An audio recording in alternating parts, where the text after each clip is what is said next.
ভাইরা আমার, বন্ধুরা আমার, এই গারগার আল্লাহর নবীর সাহাবী ভাইরা আমার, সাদ বিন মুআজ ইবনে জাবাল রাদিয়াল্লাহু তাআলা আনহু ভাইরা আমার। এই সাদ বিন মুআজ ইবনে জাবালের ঘটনা বলতে গেলে অনেক সময় লাগবে। কোন যুদ্ধের ময়দানে সাদ বিন মুআজ ইবনে জাবাল, আমার দিকে তাকান, এই হলকমের ভিতরে ভাইরা আমার তীর ঢুকেছিল, ধনুক ঢোকার পরে হলকমের ভিতরে ভাইরা আমার পুঁজ হয়ে যায়। পুঁজ বোঝেন না? পুঁজ হয়ে গিয়েছে, ফুলে গিয়েছে, তিনি খেতে পারেন না। এক পর্যায়ে তিনি খালি দোয়া কর, আল্লাহ আমার মৃত্যুটা তুমি শাহাদাতের মৃত্যু দিও। প্রচন্ড পুঁজের পেইন্টে আল্লাহর নবীর কাছে মুকাদ্দমা পেশ করা হলো আপনার সাহাবী সাদ বিন মুআজ ইবনে জাবাল রাদিয়াল্লাহু তাআলা আনহু। কণ্ঠ নালী দিয়া দিছিরি দিকে আর খানা খাইতে পারতেছে না, প্রচন্ড গলা ফুলে গিয়েছে। আল্লাহ নবী পারমিশন দিলেন, ভাইয়ের আমার একটা কাঁটা দিয়ে, কিন্তু কাঁটা খোলে খোলে কিনা বলেন তো? খেজুরের ডালের কাঁটার পোড়ায় মানে হালকা গরম করে যখন ছিদ্র করে দেওয়া হলো, ছিদ্র করে দেওয়ার পর ভাইয়েরা অনেক পুঁজ বের হলো। তারপরে পুঁজ বের হওয়ার শেষে যখন চিপি দিয়েছেন, কিন্তু এক কথায় তিনি শহীদের মৃত্যুর কামনা করেছেন, আল্লাহ কবুল করে নিয়েছেন। রক্ত আর বন্ধ হয় না, রক্ত পড়তে পড়তে তিনি শহীদ হয়ে গেলেন। বলুন ইন্না লিল্লাহি ওয়া ইন্না ইলাইহি রাজিউন। আল্লাহ নবী বললেন, আমার সাহাবীরা সাদের গোসল দিয়ে দাও, আমি সাদ বিন মুআজের জানাজার নামাজ ইমামতি আমি করব। গোসল দেওয়া হলো। আমার হাজী ভাই যারা এখানে আছেন, আল্লাহর নবীর ওই সময় 26টা খেজুর গাছের খুঁটি আল্লামা বদরুদ্দিন আইনি হানাফি রাহিমাহুল্লাহ বদরুল মাজারের ভিতরে বিস্তারিত ঘটনাটা এনেছেন, বলার অত সময় হবে না। তাকে সেই জায়গায় মসজিদ নববীর আঙ্গিনায় আনা হলো। আনার পর আল্লাহর নবী আম্মা আয়েশা রাদিয়াল্লাহু তাআলা আনহার হুজরা, যে হুজরাটা এখন সবুজ গম্বুজ, আল্লাহ নবীজির রওজা ধরে বলা যাবে না সুবহানাল্লাহ, ওইটাই ছিল নবীজির ঘর, আম্মা আয়েশার ঘর। এই ঘরের ভিতর থেকে আল্লাহর নবী বিশ্ব নবী যখন বের হচ্ছে, বলেন তো নবী যা দেখে আমরা কি তা দেখতে পাই? বলেন, নবী যা শোনে আমরা শুনতে পাই। আল্লাহর নবী ঘর থেকে বের হয়ে দরজায় দেখতেছে অগণিত অসংখ্য ফেরেশতারা ভাইয়ের আমার কাতার বন্দী হয়ে আছে। আল্লাহর নবী নূরের ফেরেশতার গায়ে কি আমার নবীজি পা মারতে পারে? বলেন তো, বলেন ভাইয়েরা আমার, বাবাজিরা, নবীজি দুই পায়ের উপরে বৃদ্ধাঙ্গুলের উপরে আমার দার নবী তিনি ভর দিলেন। পাওটা এক সাইড করে করে ভর দিয়ে দিয়ে যায়। খাদিয়ার সামনে দাঁড়িয়ে গেলেন। খাদিয়ার সামনে যখন দাঁড়িয়ে যায়, ইতিপূর্বে নবীজির স্ত্রী আমাদের আম্মা, সম্মানিত আম্মাগণ, জলিল কদর কোন সাহাবীর ব্যাপারে আল্লাহর নবী বৃদ্ধ আঙ্গুলের উপরে ভর দিয়ে নামাজ আদায় করেন না।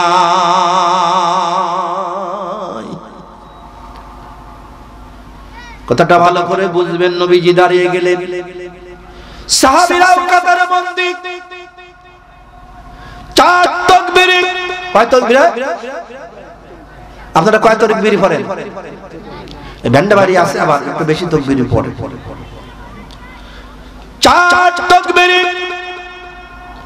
জানাজার সালাত সমাপ্ত করলেন। করার পরে সাহাবীরা প্রশ্ন করলেন, ইয়া রাসূলুল্লাহ, ইয়া হাবিবাল্লাহ, কেন আপনি বৃদ্ধ আঙ্গুলের উপর ভর দিয়ে জানাজার নামাজ পড়লেন? আল্লাহর নবী বললেন, ও আমার সাহাবীরা, আমি যা দেখি তোমরা তা দেখতে পাও না, আমি যা দেখি তোমরা শুনতে পাও না। আমি দেখতেছি তোমার ভাই সাদের মৃত্যুতে আল্লাহ এত খুশি হয়েছে, 1 নয় 2 নয় 70,000 নূরের ফেরেশতারা তোমার ভাই সাদের জানাজার নামাজে কাতার বন্দী হয়েছে। আমি কেমনে করে আমি পা ফেলে আমার পায়ের নিচে ফেরেশতা পড়বে, আমি জানাজার নামাজ আদায় করব। এই জন্য আমি আমার 2 বৃদ্ধ আঙ্গুলের উপরে ভর দিয়ে আমার কষ্ট হলেও আমি জানাজার নামাজ পড়েছি। বলেন তো কত মর্যাদাপূর্ণ সাহাবী। ভাইয়ের আমার বাবা জিনা আমার নিয়ে যাওয়া হলো গারকাতের ভিতরে। এই গারকাত কবরের ভিতরে যখন রাখা হয়, আল্লাহর নবীর জামাত, এখানে হাজী ভাই আছেন না, দিয়েছে জান্নাতুল বাকি নাম কিন্তু হয়নি এখন। ঢুকলেন, ঢুকে এইদিক গেলেন, সোজা চলে গেলেন, ডান সাইডে মোড় দিলেন। আম্মা ফাতিমাতুজ জোহরা রাদিয়াল্লাহু তাআলা আনহা, ফাতেমা রাদিয়াল্লাহু তাআলা আনহার কবর, ওই কবরের পাশে তার কলিজার টুকরা সন্তান ইমাম হাসানের কবর। এখনো পুত পবিত্র নিয়ত নিয়ে যদি ফাতেমা তো জোহরার কবরের পাশে যা যদি সালাম দেওয়া হয়, এখনো নবীর প্রেমিকরা কান্নার আওয়াজ শোনা যায়। ওই বুঝি যায় শোনা যায় কারবালার মাতে মজারি। ও আমার বাবার উম্মতিরা, আমার বাবাকে না দেখি যারা বাবার বিরহের কথা স্মরণ করে আমার কলিজার টুকরা ইমাম হাসান হোসেনের কথা স্মরণ করে যারা দুনিয়াতে 1 জাররা পানি দিয়েছে, আমার বাবার, আমার স্বামী আলীর বিবাহের মোরের টাকার বিনিময়ে আমি মাফ করে দিয়েছি। আমি আমার হোসাইনের সেই কারবালার রক্ত মাখা জামানিয়া আমি মিজানের পাল্লার পাশে দাঁড়িয়ে থাকব।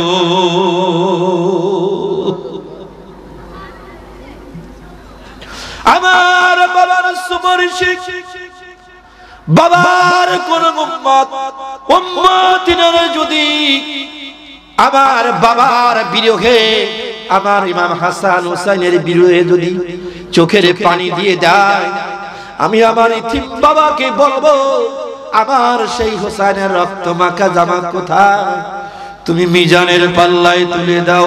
ওয়ালা তুকসিরুল মিজান। বলেন তো মিজানের পাল্লায় উঠতে হবে কিনা? উঠতে হবে।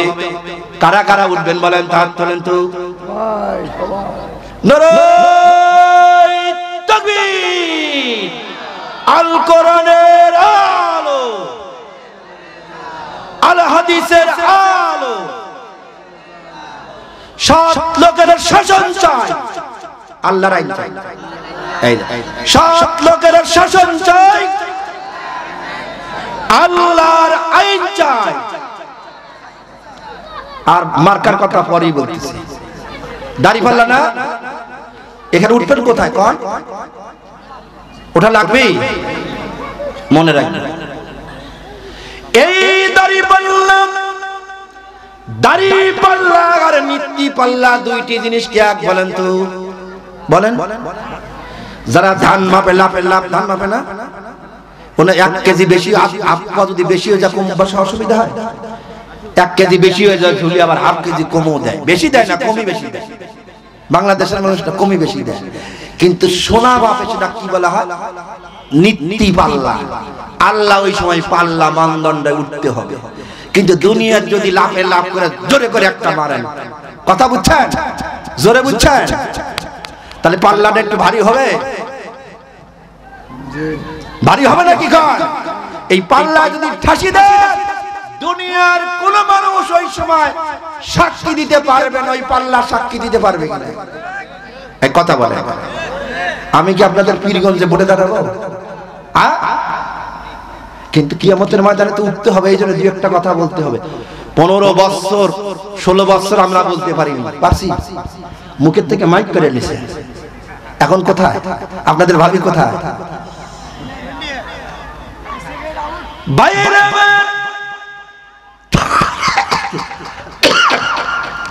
এই পাল্লায় যদি একটা ভর দিয়া ওযু করে যায়, যদি পাল্লা একটা, এই যে শুনেন, হাসা হবে না।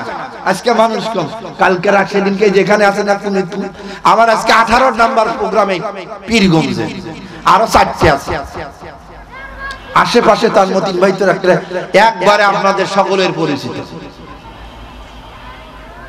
ভাইরা আমার, বন্ধুরা আমার, এই পাল্লায় যদি একটু ভর মারে তাহলে তার কিছুই না বলতে পারবেন আল্লাহ জীবনে কিছু করতে পারি না, কিন্তু তোমার বিধানের জন্য তো একটা সমর্থন দিয়েছিলাম, রায় দিয়েছিলাম। আল্লাহ তুমি ওই পাল্লা কি জিজ্ঞাসা করো, আল্লাহ আমি কিছুই করতে পারি নাই।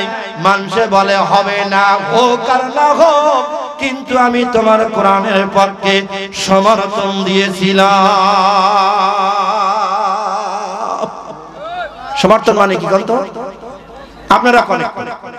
এই কবি সমর্থন মানে কি? রায়, সমর্থন, আমার দিকে কবেন ভোট। কি বলেন তো? ভোট। একটু হুশ জ্ঞান করবেন, যত সাক্ষী হয় এমন কিছু সাক্ষী হবে না। এই দুনিয়ার সেই নেতারা দুনিয়ার সাক্ষী শেষ, আর এমন জায়গায় দিবেন সেটা তো সাক্ষী হয় থাকে। ব্যাক টু দ্য পয়েন্ট ভাইয়ের আমার, নবীজি ঢুকে গেলেন ভাইয়ের আমার। ওখান থেকে ভাইয়ের আমার যেখানে কথা ব্রেকে দিয়েছি ভাইয়ের আমার, ওসমান জিন্নুরাইন রাদিয়াল্লাহু তাআলার কবরের বাম সাইডে ভাইয়ের আমার এখানে তাকে কবর দেওয়া হয়। এই কবরের ভিতরে যখন সাহাবী কি যখন রাখা হবে, বলেন তো কোন সাহাবী? কার কথা বলতেছিলাম বলেন, ভুলে গেছেন কিনা? আপনারা যদি ভুলে যান তাহলে রাত তো গভীর হয়নি। সাদ বিন মুআযের যখন কবরের ভিতরে রাখবেন, আল্লাহর নবী দেখতেছে দুই দিগির মাটিগুলা, ও যুবকেরা আমার, দুই দিগির মাটিগুলা চেপে আসতেছে। আল্লাহর নবী দেখি মাটিতে থাপা দিলেন, সাক্কাল্লাহু তাআলা ওয়া জালাল জান্নাত, থাপা দিলেন মাটি রে থেমে যা। বলেন আল্লাহর নবী যদি বলে তাহলে মাটি কি সামনের দিকে একচেল অগ্রসর হতে পারে? মাটি থেমে গেলেন। সাদ বিন মুআয ইবনে জাবালকে কবরের ভিতরে শুয়ে দেওয়া হলো। মাটি যখন চাপিয়ে দেয়, এই যে খেরগুলা কেটেছেন বাড়িতে, যখন ভেজা খের যদি পালা দেয়, পোয়ালির পালার ভিতর থেকে বলেন তো ধোঁয়া দেখা যায় কিনা? যায়। ঠিক মাটির ভিতর থেকে ধোঁয়া দেখা যায়। আল্লাহর নবী বললেন তোমার ভাই সাদের কবর সমাপ্ত করে দাও, মাটি দিয়ে সমান করে দেওয়া হলো। তখন তো এই জান্নাতুল বাকি কিন্তু হয় নাই, গারকা তো এরকম বেড়া ছিল না। কবর ছেড়ে দাও। আল্লাহর নবী তখন কি করলেন ভাইয়েরা আমার? খেজুরের ডাল কবরে দেন কিনা? এখন এই নিয়ে বিতর্ক চলতেছে ভাইয়েরা আমার। খেজুরের জালসার কুল পড়লেন, ভাইয়ের আমার সূরা ইয়াসিনের এক মুমিন পড়লেন, রাসূল গেরে দিলেন, দেওয়ার পরে কবর ছেড়ে দিলেন। কবর ছেড়ে দেওয়ার পরে নবীজি হাত তুললেন। কি তুললেন? হাত তুললেন। হাত তুলে বলতেছিলেন, আল্লাহুম্মা আইজিল ইসলাম, আল্লাহুম্মা আইজিল ইসলামউদ্দিন। ইলা আখিরি দোয়া, অনেক লম্বা দোয়া করতেছিলেন। আল্লাহুম্মা আইজিল ইসলাম, আইজিল ইসলামউদ্দিন বলে বলতেছে আল্লাহ, সকাল থেকে সন্ধ্যা পর্যন্ত, সন্ধ্যা থেকে ফজর পর্যন্ত আমি 7 বিন মুআজের প্রতি খুশি ছিলাম। আল্লাহ তুমি আমার 7 বিন মুআজের প্রতি খুশি হয়ে যাও। আল্লাহ আমার সাদির কবরের আযাবটার নাম উচ্চারণ করেই যখন নবী বললেন, আমার সাদির কবরের আযাবটা আল্লাহ তুমি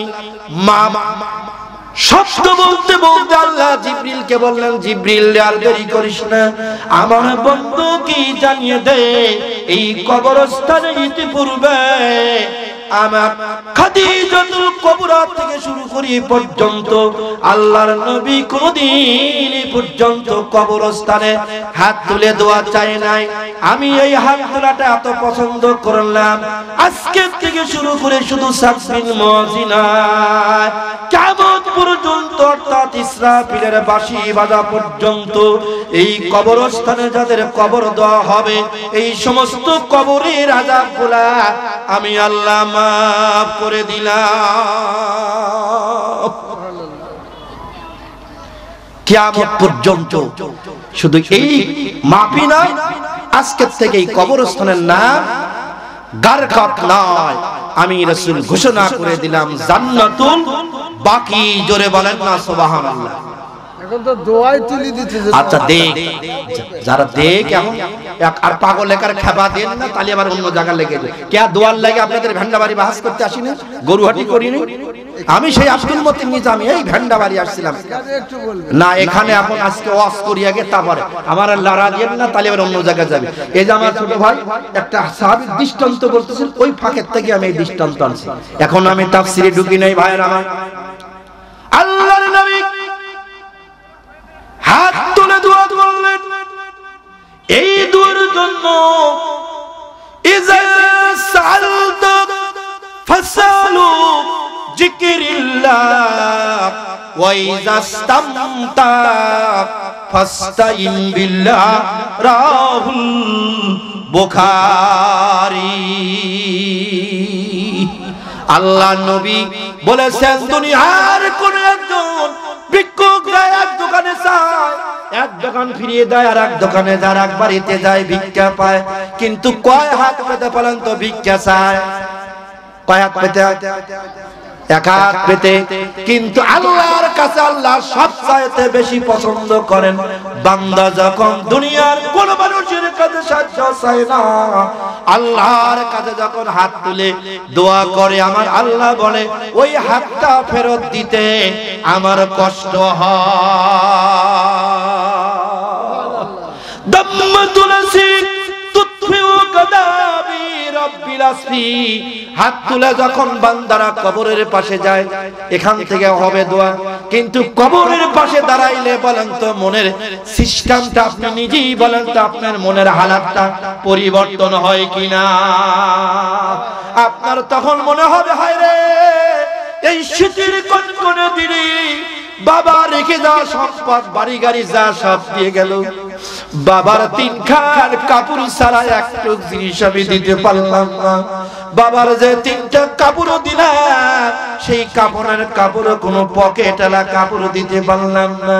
যে মা 10 মাস 10 দিন পেটে করে ধারণ করেছে, কামিলাইন হাওলাইন 2.5 বছর পর্যন্ত তিল তিল করে দুধ মায়ের পান করলাম, ওই মাকে 5 খানের বেশি 6 খান কাপড় দিতে পারলাম না। আজকে জনমের মতো সেই মাকে কবর দিয়ে মাটি দিয়ে চাপিয়ে দিয়েছি। অন্য আবার কোন কবরে যদি যান, অন্য কবরের পাশে যদি যান, ওই দিন আপনার ওই কবরস্থানে আপনাদের বাড়ি বাড়ি কবর। আমার বন্ধু, আপনাদের বলবাড়ি আক্তারুল হাফিজ মাদ্রাসার মুহতামিম হাফেজ আবু সাইম সাহেব আমার বন্ধু মানুষ, দীর্ঘ প্রায় 25-26 বছরের বন্ধু সিটার করে যখন চাকরি করতো ওই জায়গায়, এখানে যখন একটা ঘর, ওই সময় থেকে আপনাদের এখানে আসি ভাইয়েরা আমার। আজকে অনেক দেখালো, তার বড় সাহেব দেখালো, দেখে দেখে বললাম এখন বাকি একটা, এখানে সব বিল্ডিং হবে।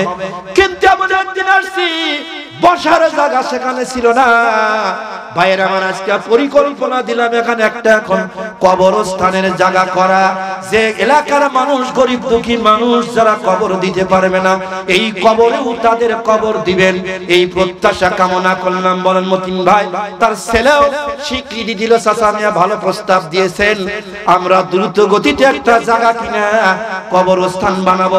কিন্তু মাদ্রাসার আঙ্গিনার ভিতরে এই কাজ করা হবে না, যেখানে কবর দিলে ছাত্রদের জন্য রাত্রিতে বাড়াবে, ভয় ভীতি লাগবে।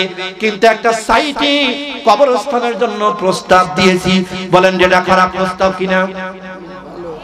অনেক জায়গায় জায়গায় দেখবেন বাড়িতে রাখছে, আপনার যুগ চলে গেছে, আপনার বাবা দাদা ছিল, আপনার যুগের ছেলেরা এসে সেখানে ঘর তোলে কিনা? বলেন তো তোলে কিনা? কিন্তু এক জায়গায় যদি কবর হয়, অন্য মানুষের জন্য দোয়া করার জন্য যখন যাবে, যাওয়ার পরে আপনার পাও কিন্তু ওই কবরের কাছে থাকবে না, পাও হেঁটে আপনার বাবার কবরের কাছে, মায়ের কবরের কাছে নিয়ে যায়। বলেন ঠিক না বেঠিক? এটা ঠিক না বেঠিক? ওইখানে বলেন তো, এখানে বসে দোয়া করলেও দোয়া হয়, ওই কবরের কাছেই যা যদি আপনি দোয়া চান, বলেন তো আপনার মনের হালাতটা পরিবর্তন হয় কিনা? তখন ওই মনের কিউসিটা জাগে ভাইয়েরা। তখন কি ভাইয়েরা, ওই সময় কবরস্থানের নাম হলো ভাইয়েরা আমার জান্নাতুল বাকি।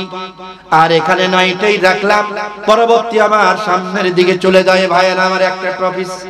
আর একটা বলবো, কবর জিয়ারতের একটা বলবো হাদিস, বলবো যেহেতু বাবাজি বললোই ভাইরা আমার আর একটা কথা বলি। মিজানুর রহমান আজহারী, বলেন তো এটা মিজানুর রহমান আজহারীর আকর্ষণ না কার আকর্ষণ? এই তো বুঝতে পারছেন। আর এই মূল আকর্ষণটা কে বলেন তো? হ্যাঁ, মূল আকর্ষণ। আর এই আকর্ষণটা বাংলাদেশের এই তাফসীরের মূল আকর্ষণটা কে কোন তো? আলহামদুলিল্লাহ, আলহামদুলিল্লাহ, আল্লাহ তোর অনেক বড় বানাবি। এই মূল আকর্ষণ যিনি বাংলাদেশ কোরআনের কর্মী হয়ে গিয়েছেন, বাবার ধর্ম ছেড়ে শেষে কিসের ধর্ম? কোরআনের প্রেমিক হয়েছে। এইটাই সেই আল্লামা দিলওয়ার হোসেন সাইদি। ওনার একটা কারামত বলবো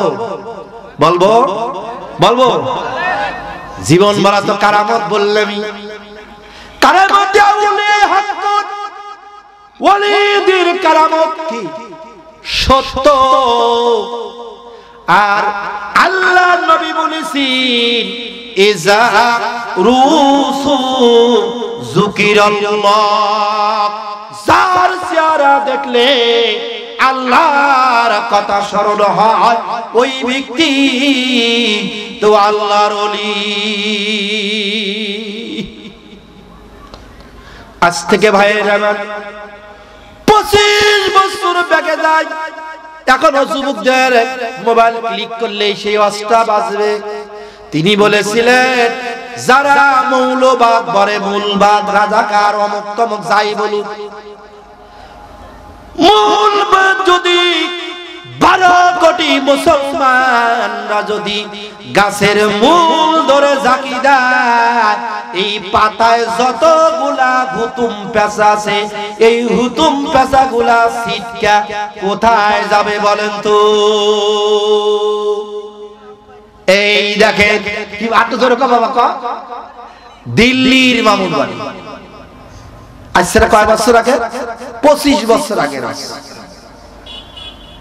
দেখেন যখন 5ই আগস্ট আপনার তো শ্রেষ্ঠ তাম পৃথিবী শহীদ বীর শ্রেষ্ঠ আবু সাইদ মুগ্ধ, ঠিক না বাটি?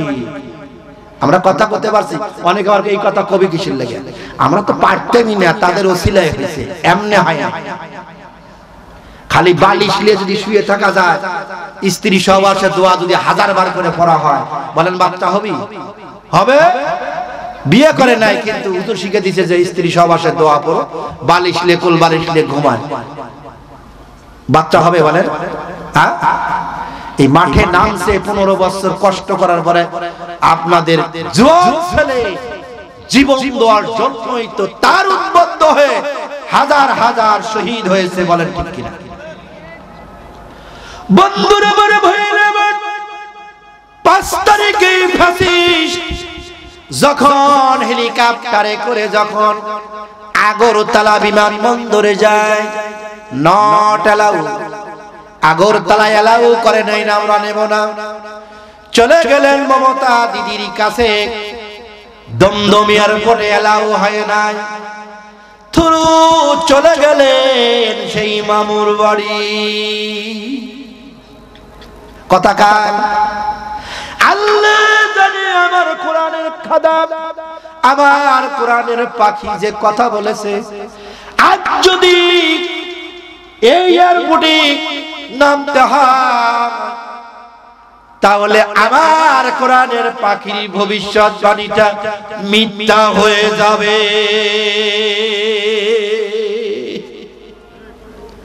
এই জন্য 2 জায়গা আগরতলা নামতে পারে নাই, দমদমে নামতে পারে নাই, দিল্লি পৌঁছা দিয়েছেন।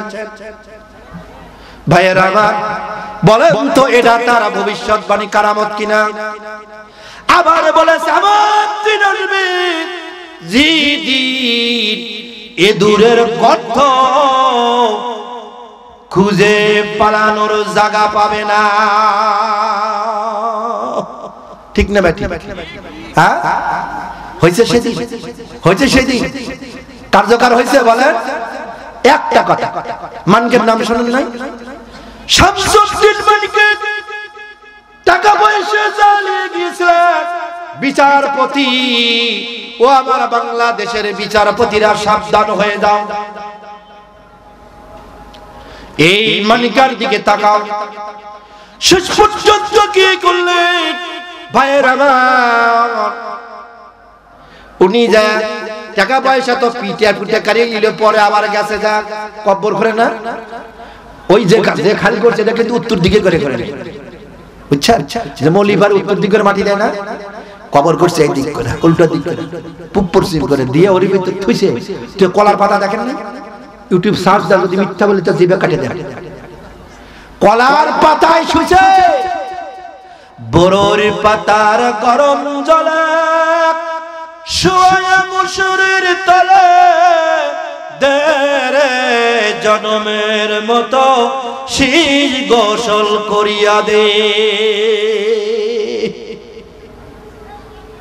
কলার পাতায় শোয়াছে ভাইরা আমার, ওই সময় দাঁড়িয়ে রেখেছে। আর আমি কথার লম্বায় যেতে পারি না, জান বাঁচানোর জন্য মানুষ দাড়ি কাটে, আবার জান বাঁচানোর জন্য দাড়ি রাখে, টুপি মাথায় দেয়। ওই শামসুদ্দিন মানিকে দেখার যখন ওই কবরের থেকে টাঙিয়ে তোলে, বলেন তোকে হাত ধরে তুলছে, হাত ধরে দেখেন নাই? এখনই সার্চ ভিডিওর আগে লাগাইছে, গলায় কি লাগাইছে? গলায় গামছা লাগাইছে, রশি লাগাইছে না? ইটা মানলে কি খেতে হয় বলেন? পাটকেল খাওয়া লাগে না? আল্লাহ ওদের হিকমত দিয়েছে, ওদের কিন্তু উচিত লাগা আসামি ধরবি, এনে হ্যান্ডকাফ লাগাবি, তাই না? আগে ওকে এইভাবে আগে ধরছে, জিবে বের করছে। কিসের জন্য? আল্লাহ দিয়ে দিয়েছে তুই পৃথিবীর কোরআনের পাখি, হস্তে হস্তে আলেমদের গলায় ফাঁসির জন্য তুই রায় লেগেছে। আজকে তোর গলায় আজকে দেখ জন সমুদ্রে আগে শুরু হয়েছে, ওটা তো হবেই, আগেই শুরু হয়ে গেছে, ওইটা হবে। শেষ পর্যন্ত টাঙিয়ে তুলে কইছে কি, তখন দেখছে টুপি মাথায় দাড়ি রেখে দিয়েছে। আর একটা আছে কি দরবেশ, চেনেন না? এই দরবেশ চুল ধুলধুলা পাকা, পুরুষ পর্যন্ত পাকা, কলব করলেন, তারপরে দাড়িগুলো ক্রিম শেপ করিয়া। তাহলে এই দাড়ি কাটা কি বলেন তো? যারা আপনি কাটে এখন কাটে সেটা আলাদা ব্যাপার, ওইখানে দাড়ি কাটছে কিসের জন্য বলেন তো? হয়তো তাহলে জান বাঁচানোর জন্য দাড়ি কাটছে, আর এটা জান বাঁচার জন্য দাড়ি রাখছে। আপনাদের এই মিঠাপুকুর কয়বার আমার নিজামি নাম লিখলে আমার মিঠাপুকুর রস করতে দেয়। হায় হায় কপাল, সেই অনেক আগে যখন বন প্রতিমন্ত্রী ছিল, আশিকুর ছিল না, এই কুত্তার মাথায় টুপি দিয়া দাড়ি লাগা ঘুরাই না, সেদিন ভুলে যায়নি আমি ওইখানে ওয়াজ করতে গেছিলাম। এ দুঃখ রাখার জায়গা নাই দুনিয়াতে। ভাইয়ের আমার একটা সুযোগ আপনাদের আল্লাহ করে দিয়েছে, এই সুযোগে আমি আর ওইদিকে যাই না, আমি চলে যাই। আমার মূল কথায় ভাইয়ের আমার তখন কি করলেন, সাহাবী, যুবক সাহাবী ভাইয়ের আমার বাবা মারা গিয়েছে, এটা আপনারা সকলেই জানেন ভাইয়ের আমার। শুধু এই কবরের কথার জন্য বলতেছি ভাইয়ের আমার। আব্দুল উজ্জা, আব্দুল্লাহ জুল বাজাজাইন, এই ওয়াজ সব জায়গায় শুনেছেন, কিন্তু একটা দলিল দেওয়ার জন্য বলতেছি ভাইয়ের আমার। এই আব্দুল উজ্জা যখন কালেমা পড়েছিল, কালেমা পড়ার পরে ভাইয়ের আমার নিজের গায়ের কাপড় খুলে নিলেন চাচা। তারপরে কি করলেন, বলে চাচা আপনি কি কালমা পড়বেন না? বলে না, কালমা পড়ার জন্য তোকে কি বাড়ি দিয়েছি, গাড়ি দিয়েছি, বাড়ি গাড়ি ছেড়ে দিলেন। বলে পরনের গায়ের কাপড় ছেড়ে দিলেন। শেষ পর্যন্ত বলল পরনের কাপড়টা কার টাকা দিয়ে কেনা? 20 বছরের যুবক আব্দুল উজ্জা বলেছিল চাচা এটা আপনার টাকা দিয়ে কেনা।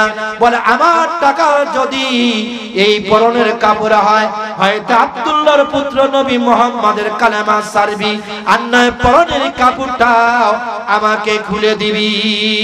শেষ পর্যন্ত যুবক তার হাত দিয়া ভাইয়ের আমার চক্ষু ধরলেন, নবীর প্রেমে কোরআনের টানে ভাইয়ের আমার নিজের 20 বছরের যুবক পরনের কাপড়টা তার দিয়ে খুলে চাচার মুখের দিকে নিক্ষেপ করে দিয়ে ভাইয়ের আমার নবীর তাবুতলায় রওনা দিলেন। অনেক লম্বা কথা ভাইয়ের আমার। 20 বছরের যুবক উলঙ্গ, একবারে বিবস্ত্র উলঙ্গ, গভীর রাত্রিতে মার দরজায় যা মা মা বলে ডাক দিলেন। আমি এখন যদি বলি ও যুবকেরা, পীরগঞ্জের বড় একটা বিল্ডিং দেওয়া হবে, অথবা এবার তোমাকে এমপি বানিয়ে দেওয়া হবে, শর্ত শুধু তুমি উলঙ্গ হয়ে এই প্যান্ডেলের চতুর্দিকে একটা পাক দিবা। বলেন তো এখন কোন যুবক উলঙ্গ হবে?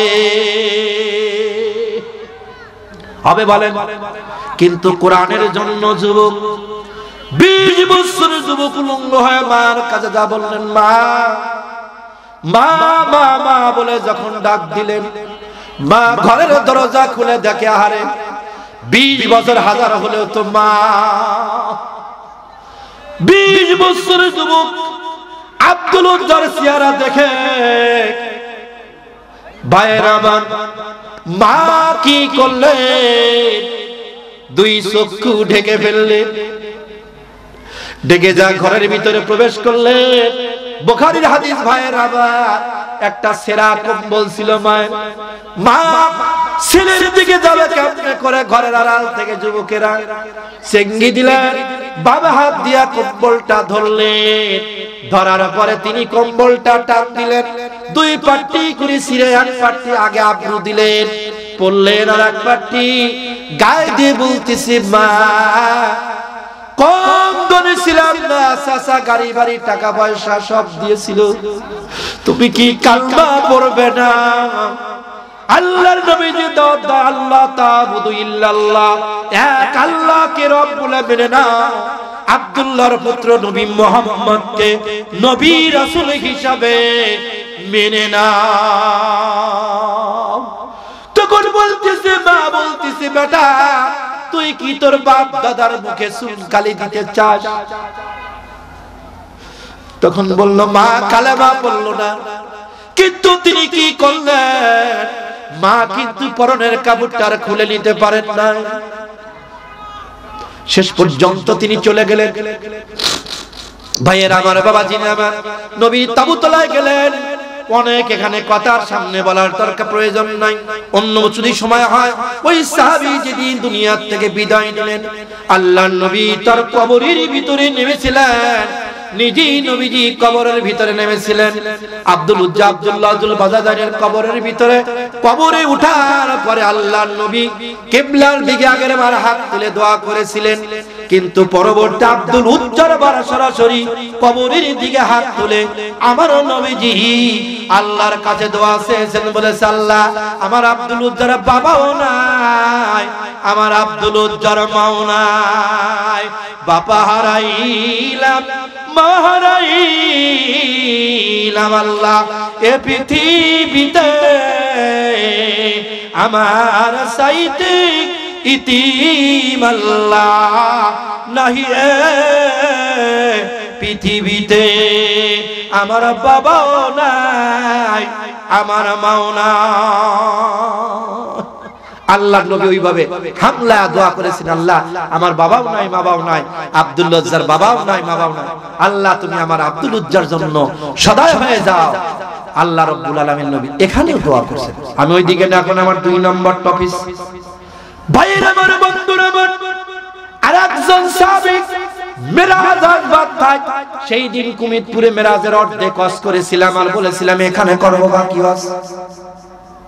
সেদিন ওখান থেকে ধরতে চেয়েছিলাম, আজ যাওয়ার আমার সময় নাই, প্রায় 10:30 বেজে গেছে। ভাইয়েরা আমার, আল্লাহ রাব্বুল আলামিন আরেকজন সাহাবী ভাইয়েরা আমার হুযায়ফা, বলেন নামটা কি? হুযায়ফা হুনাইনের যুদ্ধ চোখের পানি রাখতে পারবেন না আমার মায়েরা বোনেরা, যুবক ভাইয়েরা আমার।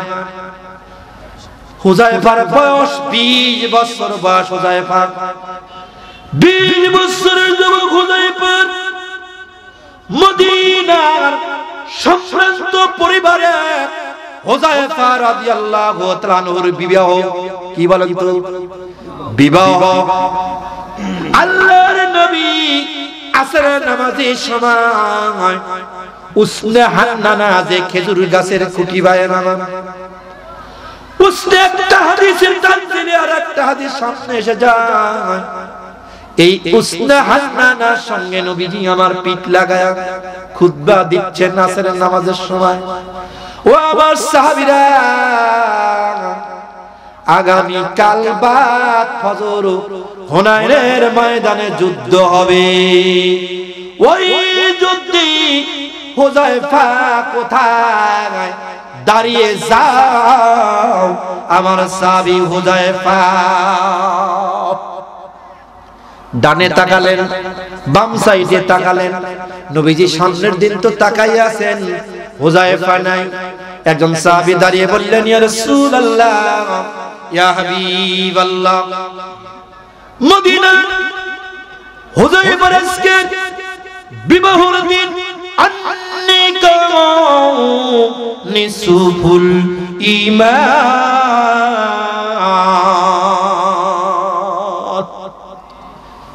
বিবাহ বন্ধন সুন্নতে রাসূল।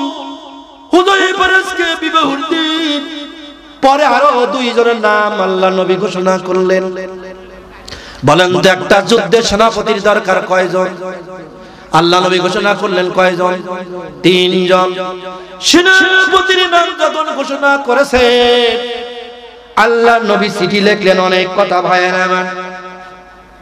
চিঠি লিখে বললেন, বাবা হুযায়ফা সালাম নিবে, আমি আব্দুল্লাহর পুত্র মুহাম্মদ ইবনে আব্দুল্লাহ পক্ষ থেকে তোমাকে আমি চিঠি দিলাম। আগামীকাল বাদ ফজর হুনাইনের ময়দানে যুদ্ধ, যুদ্ধের প্রথম সেনাপতি তুমি হুযায়ফা, পরেও 2 জন আছে। চিঠি পার পরে বাবা হুযায়ফা বিলম্ব করিও না, দ্রুত গতিতে মদিনায় ফিরে চলে আসো। ইতি আব্দুল্লাহর পুত্র নবী মুহাম্মদ রাসূলুল্লাহ, সকলেই বলুন সাল্লাল্লাহু আলাইহি সাল্লাম। কাসেমকে দিয়ে দিলেন চিঠি। চিঠি নিয়ে ভাইয়ের আমার দ্রুত গতিতে চলে গেলেন। তখন আসরের থেকে মাগরিবের বিবাহ হচ্ছে, কালেমার বন্ধন শেষ, অলিমা বিতরণ করে। এখন মিষ্টি দেয় ভাইয়ের আমার, কিন্তু অলিমা খোরমা খেজুর দেওয়া সুন্নাত, ঠিক না ভাই? ঠিক বলেন। কিতাবুল আতেমার হাদিস খুলেন, অনেক আলেম ভাইরা রয়েছেন, কিতাবুল আতেমার ভিতরে কিন্তু এই খোরমা খেজুরটা হাতে হাতে দেওয়া নয়, আল্লাহ নবী নিজে আসলা ভরে খোরমা খেজুরগুলা মজলিসের ভিতরে এইরূপ ভাবে ছিটিয়ে দিয়েছে। ধরে বলেন না সুবহানাল্লাহ। এখন যদি কোনো বিবাহে আজকে আওয়াজ শুনে যদি আপনি ছিটিয়ে দিতে চান, অনেকজন বলবি বাপ রে আমরা কি কুকুর না বিড়াল? বলেন ঠিক বলবি না যে তোর খেজুর কুটে খাওয়ার লেগে আসছে নাকি? কিন্তু এইটুকু অল্প হলো ওই বিছনা চাদরের উল্টো ছিটা দিলা, রাসূলের সুন্নাত হবে, ওই দাম্পত্যের জীবনটা সুখের জীবন হবে। জোরে বলেন সুবহানাল্লাহ। ইত্তেবায়ে সুন্নাতের আহমদ কুজা বা মুহাম্মদ কাইবুয়াতুনিস বত্তুরা। আজকে রাসূলের সুন্নাত, রাসূলের আদর্শ আমরা ভুলে গিয়েছি। বলেন ঠিক কিনা? পরবর্তী ভাই আমার কি করলেন, যখন এই কেবল খেজুর খোরমা ছিটাচ্ছেন, এমন সময় চিঠি নিয়ে কাছে হাজির, সরাসরি হুযায়ফার হাতে চিঠিটা দিয়ে দিলেন। ভাইয়ের আমার, চিঠি দিলেন, চিঠি খুললেন, খোলার পরে হুযায়ফা চিঠির শিরোনাম দেখে তিনি কি করলেন, এইদিকে তাকান, মুখে তাকাইলেন, চুম্বন দিলেন, নাকে তাকাইলেন, বুকে তাকাইলেন, কপালে ঠেকানো যায় না। এই ফতোয়া দিবেন গেলে আবার যাবে, মানে কপালে কোরআনও ঠেকানো যায় না, যে কপাল আল্লাহর কাছে ঠেকাতে হয়। অনেকেই যায় বাজারে যা কপালে সিজদা দেয়, বলে ঠিক কিনা? আল্লাহ নিজে বলেছে আমার কোরআনই কপালে ঠেকানো জায়েজ নাই। আবেগ করে নাক পর্যন্ত, মুখ পর্যন্ত, বুক পর্যন্ত কপাল আমার জন্য আর কারোর জন্য নয়। ভাইয়েরা আমার, বাবাজি আমার, হুযায়ফা রাসূলের চিঠির শিরোনাম দেখেই চুম্বন দিলেন, নাক বুক ঠেকায়া খুললেন, খুলে ওইটুক দেখছেন বরাবর পড়েনি নাই। চিঠিটা আবার চুমো দিয়ে পকেটের ভিতরে ঢুকে নিলেন। ঢুকে নিয়ে ভাইয়েরা আমার, বন্ধুরা আমার, ঢুকিয়ে যখন চিঠিটা ঢুকিয়ে নিয়ে নিলেন, নেওয়ার পরে আর কোনো কথা নাই। আপনাদের দেশে বিয়ের সময় যারা যায়, বোন জামাইদের কি বলে? কোলদারা। আমার আপনার ভাষায় কোলদারাই। ওরা যারা আছে কাছে বসে আছে, বন্ধু বান্ধব আছে ঘিরে নিয়ে, উনি উঠলেন, উঠে সরাসরি ঘোড়ার উপর উঠলেন। বলেন সুবহানাল্লাহ। সঙ্গে সঙ্গে কোলদারারা তার বন্ধুরা ঘোড়ার সামনে দাঁড়ায় বলে, তুই কোথায় যাস রে হুযায়ফা? টপ টপ করে হুযায়ফার দুই সাইড দিয়া পানি, চোখের পানি। যুবক মানুষ ভাইয়ের আমার, বিবাহের সেই শাহী মুকুট তার মাথায়, পাগড়ি মুকুট, চোখে পানি। বন্ধুরা বলে, কি হলো হুযায়ফা? আমার একটু বলনা, বলে না, দেরি করো না, তবে আমার পক্ষ থেকে একটা সালাম, আমার শ্বশুর বাড়ির পক্ষ থেকে যা কিছু তৈরি করা হয়েছে তানাউল ফরমাবেন, আপনারা খাবেন, এটা আমার পক্ষ থেকে অনুরোধ। আর দেরি করব না। ঘোড়া যখন চড়ে যাবেই বৃদ্ধ মানুষ সামনে দাঁড়ায় বলে, বাবা হুযায়ফা কি হয়েছে বলো না? বলে, আর বলতে চাই না, আল্লাহর নবী আমার কাছে চিঠি দিয়েছে, আগামী কাল ফজরের ময়দানে আল্লাহর দ্বীন কোরআন বিজয়ের জন্য, কোরআনকে প্রতিষ্ঠিত করার জন্য, কোরআনের আইন রাসূলের সুন্নাতকে প্রতিষ্ঠিত করার জন্য হুনাইনের ময়দানে যুদ্ধ হবে। ইসলাম থাকবে কিনা সেই যুদ্ধের স্বয়ং প্রধান সেনাপতি আমি, আমার পরেও দুইজন আছে। আল্লাহ নবী বলেছেন, চিঠি পার পরে হুযায়ফা দেরি করো না, আমাকে বাধা দিবেন না। তখন ওই মুরব্বি ছিলেন, মানুষ বলল, বাবা হুযায়ফা তুমি কি রাসূলের হাদিস ভুলে গিয়েছো? বলে, কেন আমি নবীজির হাদিস ভুলে যাব? বলছে, স্ত্রী বিবাহের পরে স্ত্রীর চেহারা দেখা সুন্নতে রাসূল। আল্লাহর নবীর সাহাবী বললেন, হ্যাঁ এই হাদিসটাও আমি জানি, স্ত্রীর চেহারা দেখা সুন্নতে রাসূল, কিন্তু এই ওই সুন্নতের চাইতে আল্লাহর দ্বীন জমিনে কায়েম করা হলো ফরজ। বলেন তো কি? কোরআনের রাষ্ট্র কায়েম করা কি? নামাজ পড়া, হজ করা, যাকাত দেওয়া ফরজ। তার ইসলামী আন্দোলন করা কি? হুযায়ফা বললেন আর সময় নাই, আমাকে অনুরোধ করবেন না, তবে আমার অনুরোধটুকু রাখবেন, কেউ না খায় যাবেন না। পাক মদিনার দিকে ঘোড়া ছুটলেন, ইশার নামাজের ওয়াক্ত, দুরাকাত নামাজ শেষে তাশাহুদ পড়তেছেন, এমন সময় মসজিদ নববীর সামনে ঘোড়া নিয়ে হাজির হয়ে গেলেন। ঘোড়া থেকে নামলেন, তাশাহুদ শেষ, বাকি 2 রাকাতের নামাজে তিনি শরীক হয়ে গেলেন। জোরে বলা যাবে না সুবহানাল্লাহ? নামাজ 2 রাকাত যখন পড়েছেন, নবীজি নামাজ পড়েই তো পিছনের দিকে ঘুরতেন। বলেন তো হুযায়ফার চেহারা দেখা যাবে কিনা? সব বসা, শুধুমাত্র হুযায়ফা দাঁড়ানো। দেখলেন আল্লাহ নবীর সাহাবী সালাম ফিরে দাঁড়িয়ে বললেন, লাব্বাইক ইয়া রাসূলুল্লাহ, আমি হাজির। এই কথা বলে তিনি হাজির হুযায়ফা। হুযায়ফাকে বলল, বাবা হুযায়ফা, বলেন তো নবীজি খুশি হবে কিনা? দায়িত্ব দিয়ে দিলেন কিভাবে যুদ্ধ করবেন। শেষ পর্যন্ত মাল সামান রেডি করে নাও। হাবশী বিলাল তাহাজ্জুদের আযান হয়, এখন মক্কা মদিনায় তাহাজ্জুদের নামাজের আযান হয়। তাহাজ্জুদের আযান হলো, সকল সাহাবীরা তাহাজ্জুদের নামাজ পড়লো। আল্লাহ নবী ওই দিন তাহাজ্জুদের নামাজ আম্মা আয়েশার হুজরায় পড়েন নাই, মসজিদ নববীর ভিতরে পড়লেন। হুযায়ফা নামাজ পড়ে আমার জীবনের এটাই তাহাজ্জুদের শেষ নামাজ। একজন যদি বলতো তাহলে হয়তো যুদ্ধ করে ফিরে আসতাম। রাসূল যেহেতু বলেছে আমার পরেও 2 জন আছে, নির্ঘাত আমি ওই যুদ্ধের ময়দানে শহীদ হয়ে যাব। আল্লাহ আজকে জীবনের শেষ তাহাজ্জুদের নামাজ আমার জন্য শেষ হয়ে যাবে। আসসালাতু মিরাজুল মুমিনিন, আসসালাতু মিফতাহুল জান্নাহ। মুমিনদের জন্য নামাজ মিরাজ। কোন নামাজ মুমিনদের জন্য মিরাজ হয়? কোন নামাজ ভাইয়ের আমার মুমিনদের জন্য জান্নাতের চাবি হবে? ভাইয়ের আমার, আমি এই পর্ব কথা বলতে চাচ্ছি না, কিন্তু আমি মিরাজের কথা বলার আমার সুযোগ নয় ভাইয়ের আমার। আজকে তখন কি বললাম? নামাজ পড়তেছে আর বলতেছে জীবনের শেষ নামাজ, তাহাজ্জুদ তোর পাবো না। একটু পরে আবার তাহাজ্জুদের শেষ ওয়াক্ত শেষ হয়ে যায়।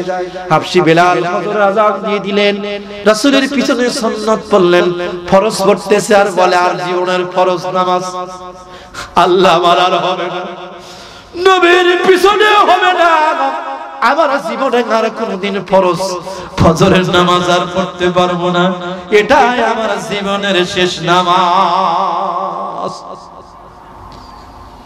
ভাইয়ের আমার, বাবাজি, নামাজ শেষ হলো। নবীজি যুদ্ধ সংক্রান্ত কিছু হাদিস সাহাবীদের উদ্দেশ্যে নসিহত পেশ করলেন, মুকদ্দমা পেশ করলেন।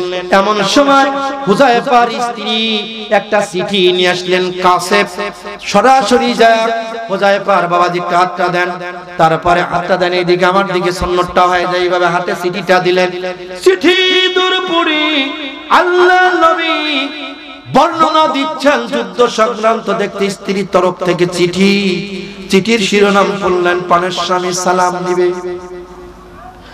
আমি মদিনার সম্ভ্রান্ত পরিবারের একমাত্র কন্যা, আমি বালিকা হওয়ার পরে আমার চেহারা কেউ দেখে না। বাবার মুখে শুনেছি আপনি একজন সুপুরুষ, আপনাকে আমি দেখি নাই। দয়া করে আমি জানি নির্ঘাত হুনাইনের ময়দানে আপনি শহীদ হয়ে যাবেন, কিন্তু লক্ষ কোটি কোটি মানুষের ভিতরে আল্লাহ যেদিন বলবে সুম্মা ইলাইনা তুরজাউন, দলে দলে পালে পালে পঙ্গু পালে কিয়ামতের ময়দানে মানুষ যখন উঠবে, আমি উঠবো, আপনি উঠবেন, আপনাকে তো আমি চিনে বের করতে পারবো না। অন্তত একটা বার আমার চেহারাটা আপনি দেখে যান, আপনার চেহারাটা আপনি দেখে নিন।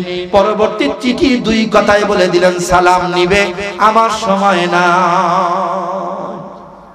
নিয়ে গেলেন, চিঠি দিলেন, আবার আসলেন তৃতীয়বারের বার।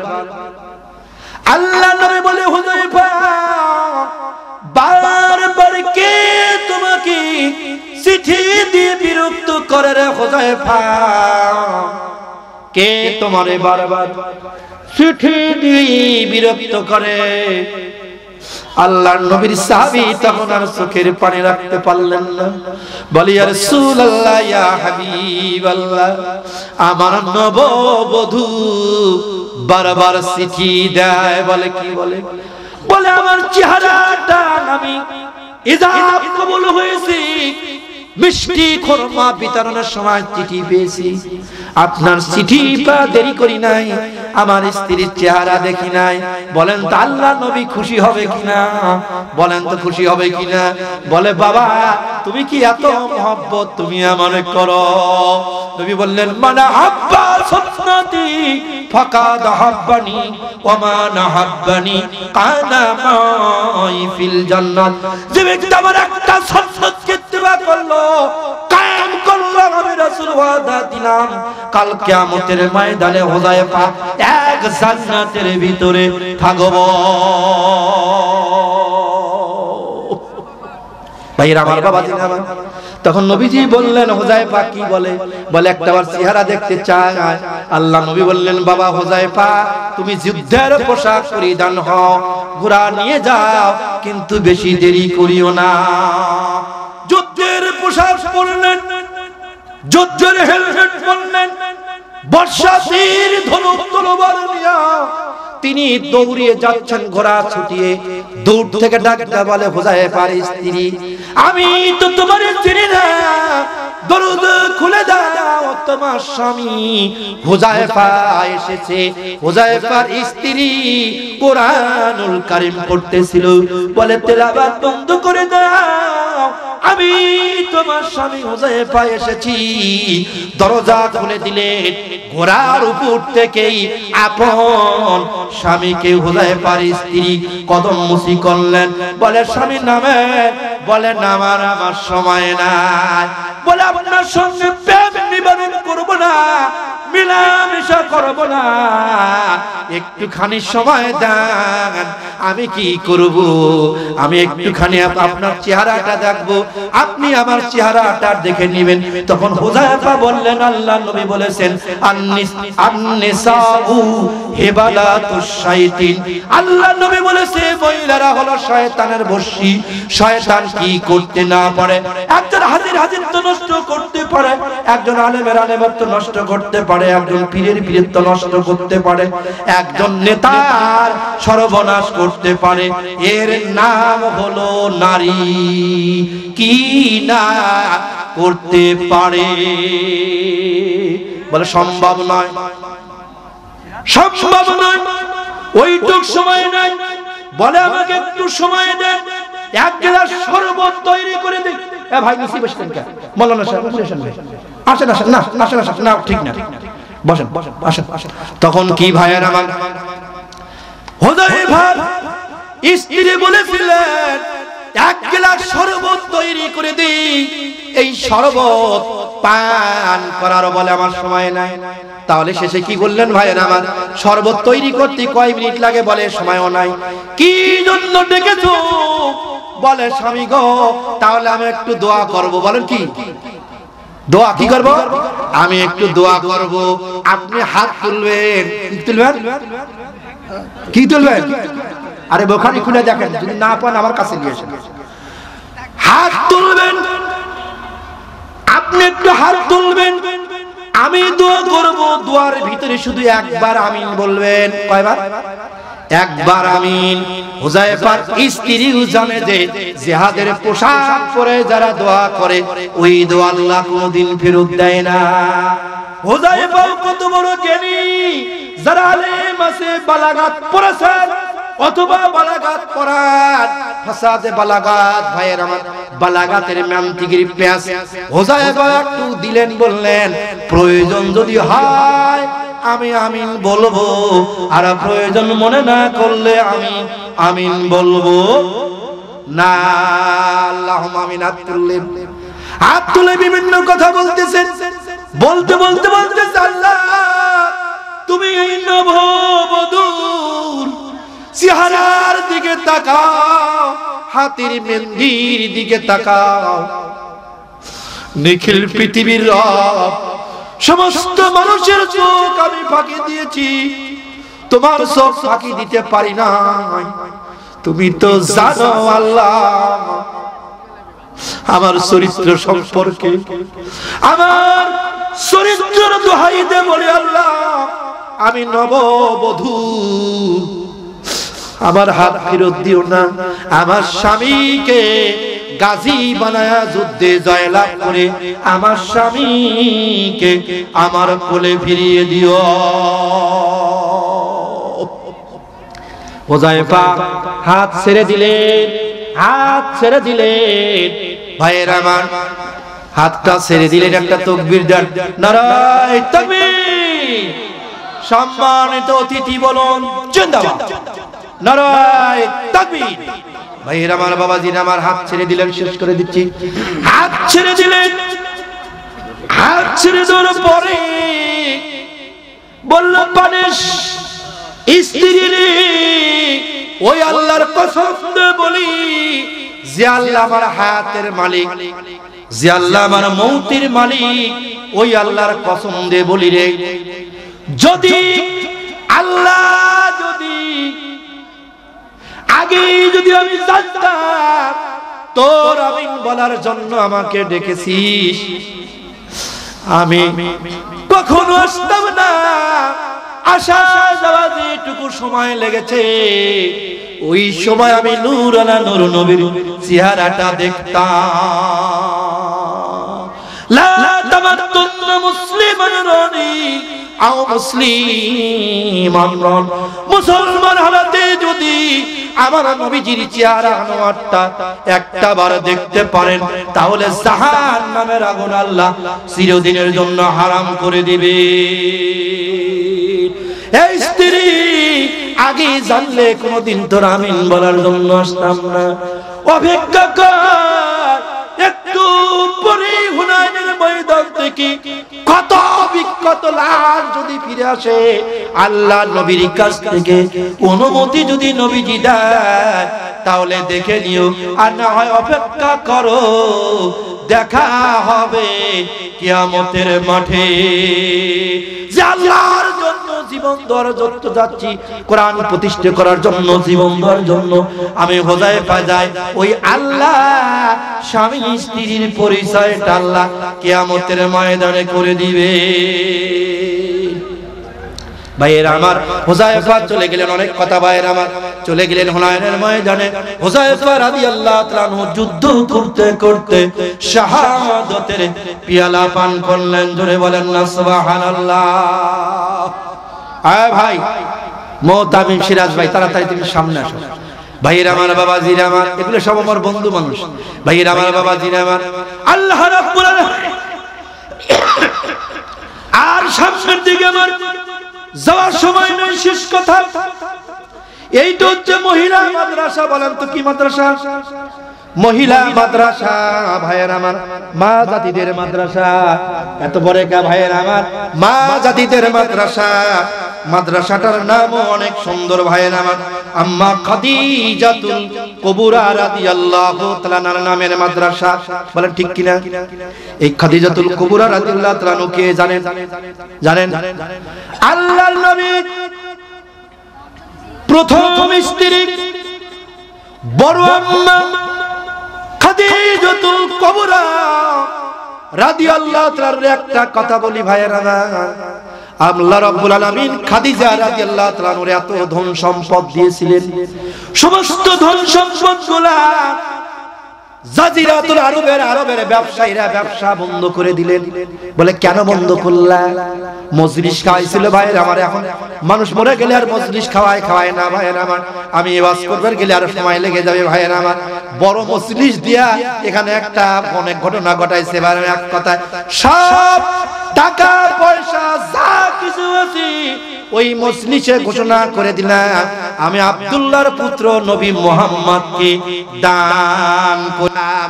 ইচ্ছা করলে আমার স্বামী আমাকে রাখতেও পারে, নাও পারে, আমার কোনো দাবি নাই।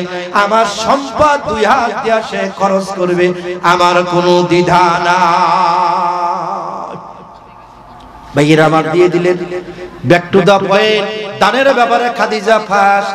আল্লাহর নবী ভাইয়ের আমার হাজী ভাইরা যারা রয়েছেন, ভাইয়ের আমার কোরআন নাজিল যেখানে হয়েছে পাহাড়ের নাম কি বলেন তো? হীরা গুহা। এই গুহার ভিতরে এক নয় দুই নয়, আল্লাহর নবী 36 মাস পর্যন্ত ধ্যানমগ্ন করেছেন। হযরত রুকায়না রাদিয়াল্লাহু তাআলা আনহা নবীর কন্যা যখন 8.5 মাস থেকে এইভাবে প্রতিদিন খাবার নিয়ে যাচ্ছেন, 9 মাস 9.5 মাস, হঠাৎ একদিন বরম্বর যখন পেট শুরু হয়ে যায়, সন্ধ্যা ঘনিয়ে যাচ্ছে, বের হতে পারে না। যদি ওই রুটি না নিয়ে যায় আমার দয়ার নবীজি আজকে রাত্রিতে ভুকা থাকবে। আমার হালকা পেট, সাদা পানি, মা জাতি জানে ওই সময়টা কি ডেঞ্জারাস অবস্থা। শেষ পর্যন্ত তিনি পানির মশকটা পিঠে বাঁধলেন ভাইয়েরা আমার। কুসওয়াতুল কাবার ভিতরে এখনো সেই পানির মশকটা, সিরাজ ভাই এবারে যা দেখবেন কুসওয়াতুল কাবার ভিতরে যেখানে খানায় কাবার গ্লাবটা তৈরি করা হয়, ওই মিউজিয়ামের ভিতরে ভাইয়েরা আমার ওই সামরার মশকটা সে পিসের সঙ্গে বাঁধলে হাতে কিছু খাবার, শুকনা খাবার, রুটি, কোরমা, খেজুর নিলেন আর বাবা হাতে ল্যাপ নিয়ে রাত্রিতে অন্ধকার অবস্থায় 3 মাইলের মতো রাস্তা, পাহাড়ি রাস্তা এখন তো কেটে সমান করে দিয়েছে, 2500 ফিট উঁচা খাম্মা, ওই পেহিন দিয়া যখন নবীজির কাছে খাবার নিয়ে ওঠে, যাইতে আল্লাহ বলে জিবরিল নারী জাতির কাছে আমি কোনদিন ওহী পাঠাই না, আর নারী জাতিকে আমি আল্লাহ কোন নবী করি না, নারী জাতির কাছে আমি কোন ওহী পাঠাই নাই। এই জন্য ডাইরেক্ট আমি আল্লাহ খাদিজাকে সালাম দিতাম, আমি দিতে পারতেছি না। জিবরিল যাও তুমি আমার বন্ধুকে সালাম দিয়ে দাও যে খাদিজা আজকে যে আমলটা করেছে, এই আমলে আমি আল্লাহ রাব্বুল আলামিন খুশি হয়ে খাদিজাতুল কুবরাকে আমি আসমান থেকে আল্লাহ নিজে সালাম পাঠিয়েছে। রাসূল গো, আল্লাহর তরফ থেকে আপনি খাদিজার সালামটা খাদিজাকে দিয়ে দিবেন। ও আমার মায়েরা বোনেরা, সেই খাদিজাতুল কুবরা বড় আম্মার নামে মাদ্রাসা ভাইয়ের আমার তখন কি করলেন, আল্লাহর নবীর কাছে যখন টুকটুক করে উঠতে উঠতেই খাবার নিয়ে গিয়েছে, আল্লাহর নবী বলতেছে খাদিজা তোমার বড় কষ্ট হয়েছে। আল্লাহর নবী বললেন হুজুর কষ্টই যদি আমি অনুভব করতাম তাহলে তো আমি আসতাম না, আসতে একটু দেরি হয়েছে। রাসূল গো আপনি আমাকে ক্ষমা করে দিবেন। খাদিজার কিন্তু চোখ দিয়ে দরদর করে পানি পড়ে। আল্লাহর নবী বলে খাদিজা তোমার বড় কষ্ট হয়? বলে না কষ্ট নয়, বলে আজকে এমন কি আমল করেছো, এই আমলটা আল্লাহর কাছে এত খুশি, এই আমলের জন্য আল্লাহ রাব্বুল আলামিন আপনাকে সালাম দিয়েছেন। ভাইয়েরা আমার, বাবাজিরা তুমি আল্লাহর সালামের জবাব নিয়ে নাও। ভাইয়েরা আমার, ওই অবস্থায় আল্লাহর নবীর কাছে আসতেন এই খাদিজাতুল কুবরা রাদিয়াল্লাহু তাআলা আনহু যখন দুনিয়া থেকে বিদায় নিয়ে যায়। ভাইয়েরা আমার, আল্লাহর নবী জান্নাতুল মাওলার ভিতরে মাটি দিয়েছেন। ওই আম্মা খাদিজাতুল কুবরার কবরের মাথা মাথার কাছে ভাইয়ের আমার একটা বড়ই গাছ আছে। এই বড়ই গাছের কাছে আল্লাহর নবীর ছেলে কাসেমের কবরটা ওখানে রয়েছে ভাইয়ের আমার। আমি আর লম্বা কথার বলার সুযোগ নাই ভাইয়ের আমার, রাত বেশি হয়ে গিয়েছে ভাইয়ের আমার। আল্লাহ রাব্বুল আলামিন এই মহিলা মাদ্রাসায় কিন্তু এরা বস্তালি আপনাদের কাছে যেতে পারে না, দুই একজন যায় কিন্তু মহিলারা যেতে পারে না ভাইয়ের আমার। ছেলে মাদ্রাসা হলে বাজার ঘাটে সব জায়গায় কালেকশন করতে পারে ভাইয়ের আমার। এই মহিলা মাদ্রাসায় সম্মানিত আমাদের বড় আম্মা জান খাদিজাতুল কুবরা রাদিয়াল্লাহু তাআলা আনহা মাদ্রাসায় আল্লাহর কোন বান্দা আছেন, আল্লাহর কোন বান্দির আছেন 1000 টাকা 2000 টাকা 5000 টাকা আল্লাহ রাব্বুল আলামিন যারা দান কবুল করবে আল্লাহ রাব্বুল আলামিন দিয়া ধন বোঝে মন কেড়ে নিতে কতক্ষণ। এই নামের বরকতের সঙ্গে আল্লাহ রাব্বুল আলামিন আমাদের সকলের জন্য জীবনের গুনাহগুলো আল্লাহ maaf করে দেন। ভাইরা আমার বাবাজি আমার মাদ্রাসা হয় বাগে জান্নাত মুআল্লিম হয় মিসলগু সাদিগিল দিন হয় তালাবা হয় বুলবুল। এ পৃথিবীর মানুষেরা মাদ্রাসার জায়গাকে মাদ্রাসার জায়গা বলো না, এটা হলো জান্নাতের বাগান। জোরে জোরে বলা যাবে না সুবহানাল্লাহ। আর এই মাদ্রাসার যারা তালবে ইলম মানে আমার খালাম্মার আমার বোনরা আমার সন্তানরা কলিজার টুকরা, এরা হলো মৌমাছি আর ওস্তাদরা হলো ভাইরা আমার মৌমাছির বক্স যেটা বলা হয়। এরা তাদের কাছ থেকে ফুল সংগ্রহ করে নেবে। আসেন ভাইরা আমার এখনই প্রধান বক্তাকে নিয়ে আসার জন্য তারা প্রস্তুত নিয়েছে। আপনার আল্লাহর হস্তে এই মা জাতির মাদ্রাসায় এই মার পেটে আমরা হয়েছি। এই তোরা দেশ আই সব ভাই তোরা গেলি পারে তোরাই তো বেশি আল্লাহর বলবারি ছাত্র না তো গারে আমার শাসন করে ওই যে জায়গা আছে না বড় হুজুর আছে। আর আজকে দেখ এখানে আসার তোর ওখানে যায়নি পাওয়া যায়নি, এই দিকে সব আসলে তোদের ওই দিকে যায় কেন? তোরা চলে যাবি ফাঁকি দিয়ে? আল্লাহ রাব্বুল আলামিন ভাইয়েরা এরা হচ্ছে ভাতারের আসে বসে আছে দেখছেন। আল্লাহ আমার ভাই মুহতারাম হাফেজ মাওলানা সিরাজুল ইসলাম সাইদ আমজুনাদের পাড়ার মাদ্রাসা না জুনাইদির পাড়ার মাদ্রাসা সম্মানিত অনেক কয়েকটা মাদ্রাসা তিনি করেছেন ভাইয়ের আমার খাদেম। আল্লাহ নতুন করে আর একটা প্রতিষ্ঠান করেছে, যত প্রতিষ্ঠান হবে এত বরকত ভাইয়ের আমার ভাই আল্লাহ রাব্বুল আলামিন 500 টাকা দিয়েছে। আল্লাহ রাব্বুল আলামিন দোয়া করেন আল্লাহুম্মা আমিন। একটু সবাই হাত তোলেন। বাপ কান্দে মা কান্দে কবরে শুইয়া আহারে দরদির বেটা বিটিরা কেমনে যাস তোরা ভুলিয়া। শিশুকালে তোরে বেটা মানুষ করেছিলাম আজ কেন রেখে গেলি বেটা বিটিরা অন্ধকার কবরে। খেতে চাই না পড়তে চাই না বেটা বিটিরা তোদের কাছেতে, তোরা যদি হাত উঠাস বেটা বিটিরা পাক মাওলার দরবারে। আল্লাহ আমার বয়ালে আল্লাহ সিরাজ ভাইয়ের পিতৃকুল মাতৃকুল শ্বশুরকুল যারা কবরে গিয়েছে আল্লাহ তাদের কবরগুলা আল্লাহ জান্নাতের বাগান বানাও। আল্লাহ রাব্বুল আলামিন আমার ভাইয়ের আল্লাহ মাদ্রাসাকে আল্লাহ তুমি কবুল করে নাও। আল্লাহ মক্কা মদিনা জিয়ারত না করে আল্লাহ তুমি মৃত্যু দিও না, বলেন আমিন। তাড়াতাড়ি আসেন ভাইয়ের আমার যারা বাবা মা গিয়েছে একটু দেরি করেন। আল্লাহ রাব্বুল আলামিন ভাই আসবে। আল্লাহ আমার বন্ধুবর সবচাইতে আমার এই পীরগঞ্জের ভিতরে সবচাইতে আমার প্রবীণ বন্ধু পুরাতন